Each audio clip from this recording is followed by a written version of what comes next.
Good evening and welcome to our final Lenten service. This is the 5th Wednesday in Lent, and we are glad to have you here. As we've been journeying through A Good Enough Lent together by Dr.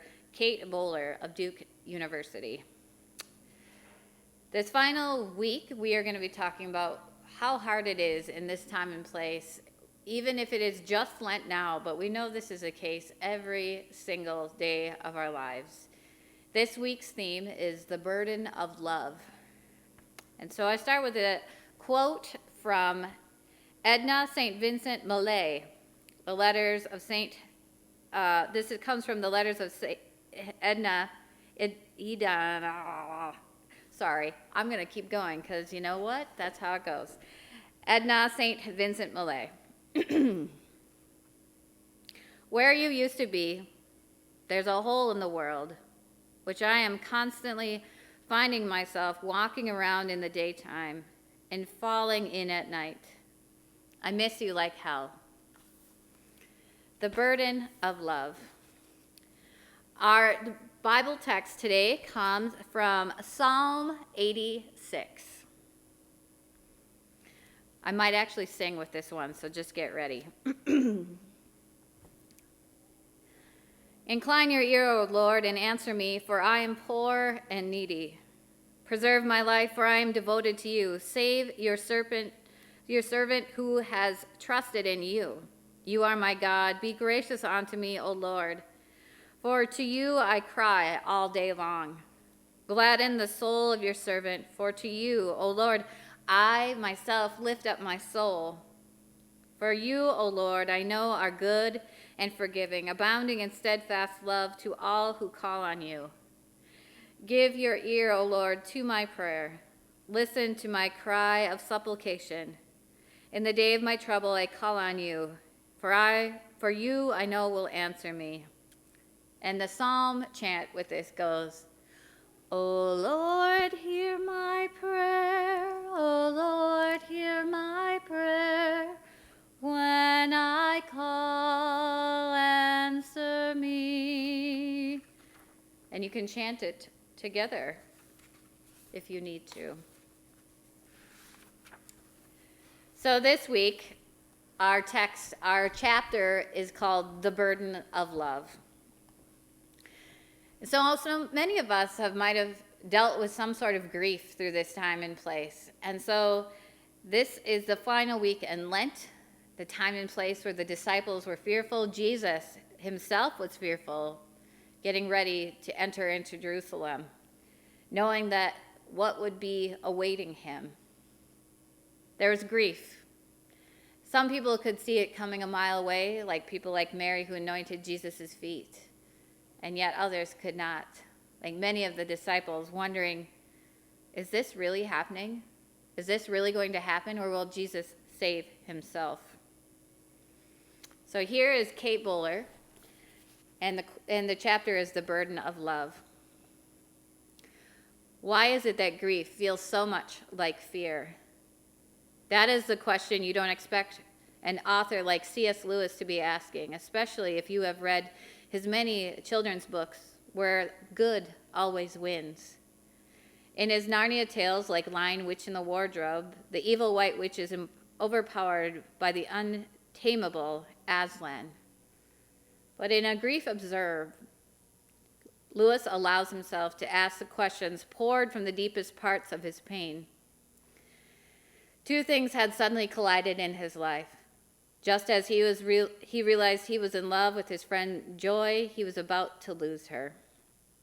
Their deep intellectual friendship became almost incandescent with love. As Joy's son later described, they seemed to walk together within a glow of their own making.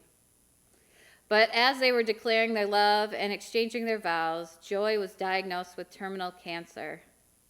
They would only have 3 years of happiness and sorrow together. Grief and love had created the space they inhabited together, a space that Lewis now had to occupy alone after her passing. He writes, "I am not afraid, but the sensation is like being afraid. The same fluttering in the stomach, the same restlessness." He describes his ache as a kind of suspense. So many habits, so many outcomes that had stopped in mid-air. A world he had loved was impossible now because of what had changed. Lewis tried to draw a map of what was happening, to first understand it himself and then perhaps to help others experiencing the same bewildering new reality of love lost. But what Lewis discovered was not a map, not even a state of being, but a process. Grief couldn't be charted because it can't be pinned down. It didn't need a map, but rather a history. There was something new to describe every day, but not controlled. Oh no, grief has a mind of its own, doesn't it? Lewis explained how loss leads you down deep ravines that descend into winding circles. It brings you eerily to normal spaces where it seems you can breathe again, like you always did, but then suddenly you're crying like you're 8 years old at the simplest thing. Then, without any warning, it takes your hand and settles you silently into something like joy made holy, wordless, indefinable, more real than your memories somehow.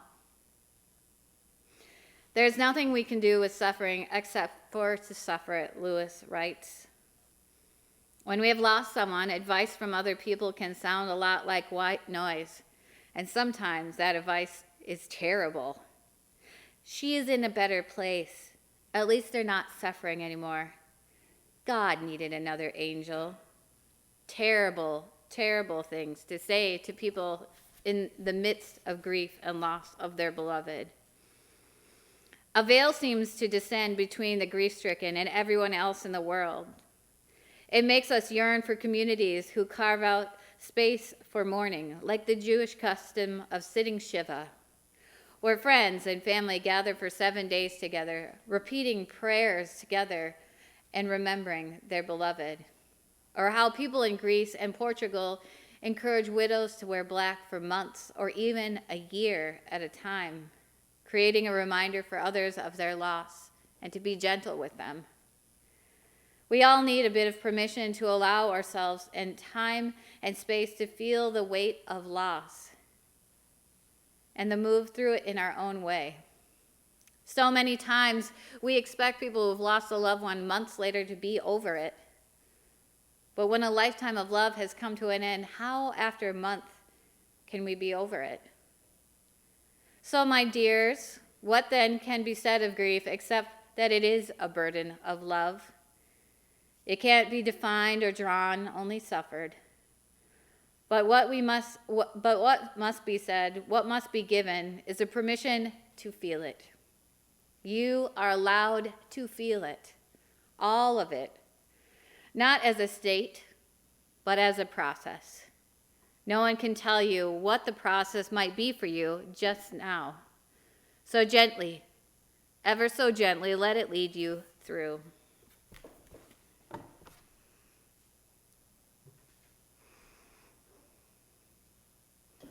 Now, when we look at this gospel text, or the gospel text that would be connected to this, is the story of Jesus being anointed by Mary, his feet covered in oil. She shatters an alabaster jar, and it is said that the smell filled the entire room. Many who were at the dinner were annoyed with Mary that she ruined such an expensive jar of oil, perfume, and poured it all over Jesus. How terrible and rude is that? But Jesus knew what she was doing. She was already in grief. She understood his teaching. She had sat at his feet and understood the words of love and grace and what was going to happen to Jesus as he was going to die. She was anointing him for burial. Now, Jesus didn't just say, "I feel your pain." He walked right towards it, to a cross of humiliation and apparent defeat. Little did we know he was shouldering death itself, bearing it away through Easter, through the mysteries that lie ahead in this Lenten path. He knows all of our suffering. He knows all of our joys. And just like those people surrounding him at the table when he was anointed by Mary, and they started to bicker and complain, like, "What are you doing, Mary?" He says, "Leave her alone. She is showing me love." At this point and place, God is coming to us and is reminding us that God can come to you. Let God come to you in your pain with infinite compassion that can reach out and touch the depths of it, can sit with you within your denial, your bargaining, your fear, your pain, and finally, your acceptance. None of this is one straight linear line, but a circle, often that is knotted together, perhaps neatly and eloquently, or in one big tangle. How does knowing that Jesus too experienced deep grief feel for you? Here is our good enough step when we think about that.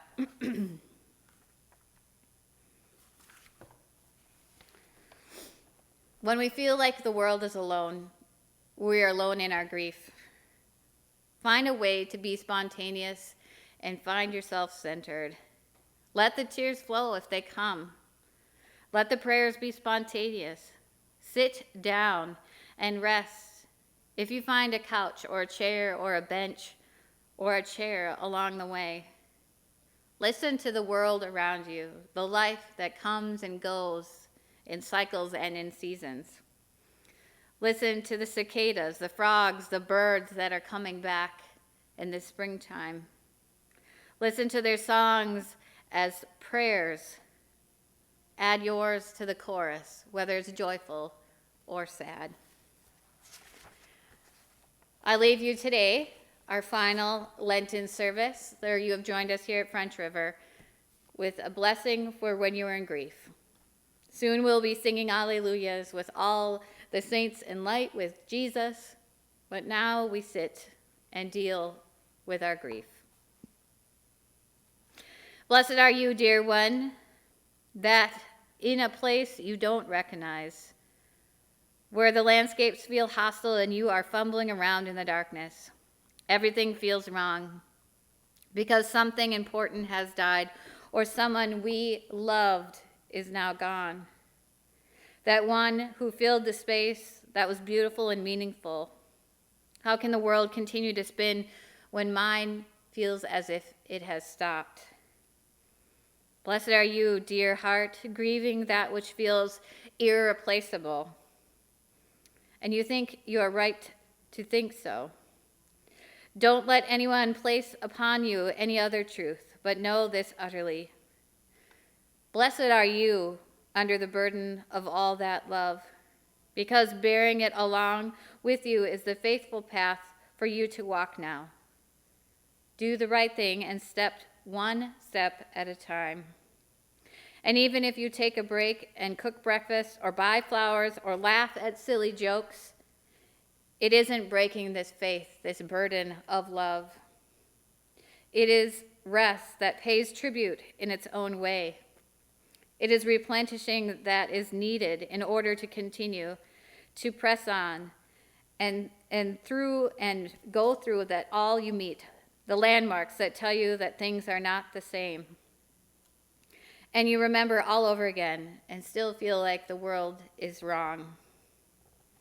Blessed are you, dear one, doing holy work of suffering that all the world suffers, of grieving what has been lost and loved, of knowing the unthinkable truth that must be known.